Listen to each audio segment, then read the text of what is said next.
Good morning to Miss Jean Grant over there in Hopewell, Hanover, and Miss Leonora Otti, Yvette Otti, and Minerva Gardner, who say they listen every single morning, Monday to Friday. Good morning to everyone who watches Monday to Friday right here on Sunrise. Welcome back. It's now time for the headlines with our beautiful girl, TK. Oh.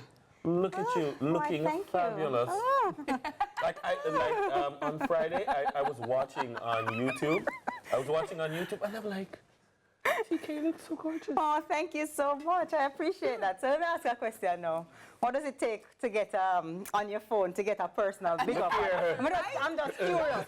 I don't know what's the procedure. How it works. The hug up and the squeeze up that I got out there in Hopewell, Hanover. I had to. So if you're in the streets of Jamaica and you happen to see Dennis, hug him up and squeeze him up for an opportunity to get a big up on Sunrise. You heard it here first. But great morning. Let's talk headlines. Fair grips Whitfield Town amidst arson attacks. So in the past 2 weeks, there have been a series of fires in Whitfield Town in Kingston 13. Although police haven't established a connection among the 3 incidents, one resident asserts that these fires are not accidents, but rather deliberate acts of arson stemming from a vicious gang feud that's gripping the area. Over in the community of Metcalfe on Friday night, more than 30 people, including children, were left homeless as fire destroyed several homes. So residents are now living in fear. Most of the houses in the area are vacant as residents are forced to flee. Can you imagine?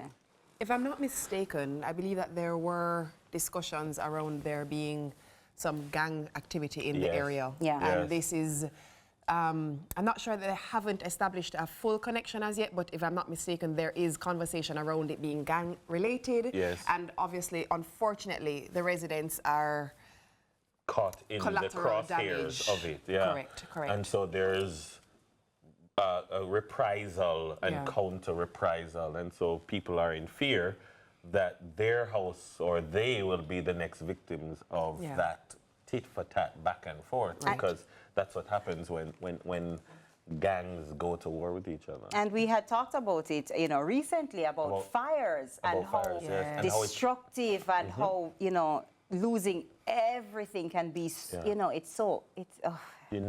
sometimes you never come back sometimes. Yeah. It is extremely difficult, but I mean, I'm hoping that, what we will see is between the police and the investigators from the fire brigade, that they will establish cause and, be able to, if there is a link between them and if there is this perceived gang influence, then you can pursue those persons and bring them to justice, so that justice can be manifestly done.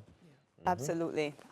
So also next up, 9-member NERA board named ahead of NIDS launch. So the newly formed National Identification and Registration Authority, NERA, which will eventually replace the Registrar General Department, the RGD, as administrators of the civil registration system in Jamaica, recently named a 9-member board to provide oversight of the implementation of the National Identification Program, NIDS.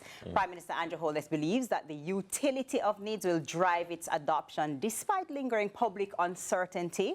The Prime Minister emphasized that enrollment in the new national ID system is voluntary and that citizens will make the decision to enroll based on the value that the system will add in terms of securing identity and making citizens' interactions with the government more convenient. You see that file footage from, the file footage is from the pandemic. You don't even have to wonder. Everyone is in a mask. Yeah. Wow. How far we've come. How far we've come. I won't lie, seeing footage like that actually gives me a little PTSD. Yeah, no. It's a throwback. Honestly, that's what you call a throwback. A major throwback, wow. But I'm glad that we're at the point now where we can move ahead with this national identification system. I remember, do you remember when it was, when the TRN was coming in and everybody I don't want a TRN, the mark of the beast. And there were all sorts of fear-mongering at the time because of the, general religious and other magical spiritual apprehensions. But I mean, we're here, and I think that we do accept that the country needs a proper national identification system. And so I think that I'm looking forward to it. I hope to get one very early. I'm going to be there in the line to get one very, very early, and hopefully it would be an ID that makes me need less different Have to go to less agencies. Yeah, definitely. I mean, anything, they said the magic word for me, anything that makes things more convenient, makes things flow better, makes things easier, I'm here for it. Yeah. You know? Efficiency. Efficiency, I'm here for it. Yeah. I'm here for it. Yeah, it makes sense to me. I'm all for the digital transformation as well, so. Yeah, it makes sense. It makes sense to me. Connectivity, yeah. Makes sense. Definitely. What else you got? Last up, family left homeless following Spanish Town eviction. So on Friday morning, allegedly without warning, a family of 8 found themselves forcibly evicted from a property they claim to have called home for decades. One resident claiming to be living at the property for over 40 years. Allegedly, their cousin, who owned the property, sold the land, and the new owner is demanding possession.